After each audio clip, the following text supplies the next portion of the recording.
Épisode 4, tout le monde connaît quelqu'un, qui est en fait déjà parti. L'adhésion à la sécurité collaborative est un phénomène profond et en forte croissance.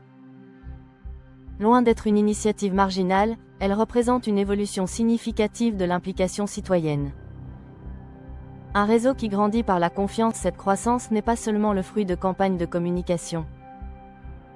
Elle repose largement sur un mécanisme puissant, la cooptation.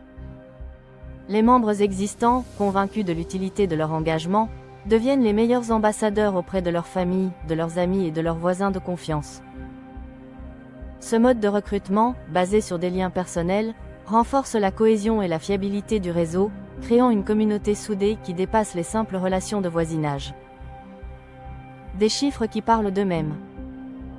Dans les réseaux les plus actifs, une part significative de la population adulte participe déjà, dans certaines régions. Les taux sont estimés entre 15 PER 100 et 20 PER 100, avec un objectif affiché de poursuivre cette expansion. Concrètement, cela signifie que dans bon nombre d'environnements urbains, 1 à 2 personnes sur 10 que vous croisez sont des participants actifs. À l'échelle nationale, ce sont plusieurs millions de citoyens qui sont déjà intégrés à ce dispositif. Des personnes de votre entourage œuvrent déjà pour la sécurité collective. Sans nécessairement que vous ne le sachiez, des personnes de votre entourage, cercle familial, amis, collègues ou proches, œuvrent très probablement déjà pour la sécurité collective. Ci-dessous, simplement à titre d'exemple et pour imager les propos, nous pouvons citer quelques-uns des cas les plus fréquemment constatés. Cependant, vous aurez compris le principe, il n'y a pas de personne ou de catégorie sociale type, il suffit de vouloir œuvrer pour la sécurité de tous, être de confiance, et le spectre sera ainsi infini. Un conjoint ou une conjointe y participe, sans que l'autre ne le sache. L'un ou les deux parents contribuent à la sécurité collective, sans que leurs enfants ne le sachent. Ou à l'inverse, que l'un des enfants apporte sa contribution à la société, sans que les parents ne le sachent. Un oncle, sa conjointe, ou un cousin est dans ce sens, sans que le reste de la famille ne le sache. Simplement pour illustrer, voici quelques exemples parmi une infinité de possibilités. Un voisin immédiat, ou un gardien d'immeuble, assureront une vigilance de proximité dans leur zone d'habitation.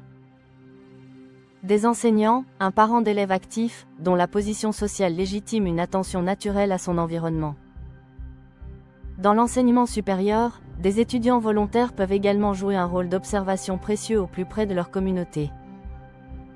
Un médecin, de par la relation de confiance généralement établie avec le patient, renforcée par l'existence du secret médical, qui garantit au patient un espace protégé, constitue un terrain particulièrement propice aux confidences.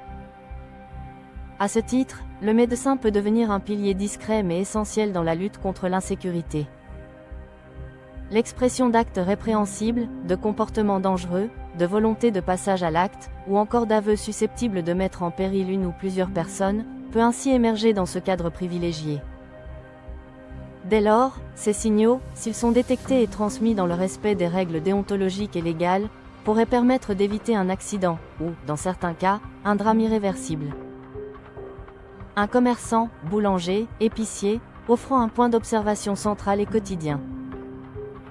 Un conducteur de bus, un chauffeur de taxi, un agent d'entretien dans une gare, ou un vendeur dans un centre commercial participent à la vigilance générale simplement en étant à leur poste. Un employé en production, un comptable ou une assistante deviennent des capteurs de leur environnement immédiat. Si, par coïncidence, un membre occupe une fonction à la vue large, comme un poste à l'accueil, en ressources humaines ou un rôle d'encadrement, le système bénéficie d'un avantage contextuel sans effort supplémentaire. Des personnels de surveillance et des personnes travaillant dans les administrations assurent une couverture à l'intérieur des établissements. Pour en savoir plus, cliquez sur la vignette ci-dessus pour accéder à l'épisode suivant, épisode 5, rejoindre le réseau, ce qu'on vous promet, et ce qu'on exige. Abonnez-vous et partagez vos idées en commentaire.